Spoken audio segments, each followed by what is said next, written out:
আসসালামু আলাইকুম প্রিয় খামারি ভাই ও বোনেরা। অনেকে আমাদেরকে প্রশ্ন করে থাকেন যে খাঁচায় ফার্মি মুরগি পালন করা যায় কিনা লেয়ার মুরগির মতো। ফার্মি মুরগি লিটারও পালন করা যায়, খাঁচার মাধ্যমেও পালন করা যায়। এটা আমার এক খামারি বোনের আমাদের থেকে মুরগি নিয়েছিল, উনি 60 পিস। উনি এইগুলা সম্পূর্ণ খাঁচার মধ্যে পালন করে। উনি নিজে এই খাঁচাটা তৈরি করে নিয়েছে শুধু ওনার নির্দিষ্ট একটা ঘরের মধ্যে মুরগিগুলা পালন করার জন্য। খাঁচায় মুরগি পালন করার অনেকগুলো সুবিধা আছে, তার মধ্যে আপনার মুরগি রোগবালাই খুব কম হবে। কারণ দৈনন্দিন চেঞ্জ করা হয়, এই জন্য আপনার মুরগি রোগে আক্রান্ত কম হবে।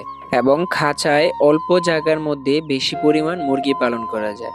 দেখুন, ছোট্ট একটা সাইজের খাঁচার মধ্যে উনি 60 পিস মুরগি পালন করতেছে, কিন্তু এতটুকু জায়গার মধ্যে লিটারে যদি পালন করতো কখনোই 60 পিস মুরগি পালন করা পসিবল ছিল না। এবং খাঁচার মধ্যে মুরগি পালন করলে অল্প সময়ের ভিতরে খাবার এবং পানি দিয়েও শেষ করা যায়।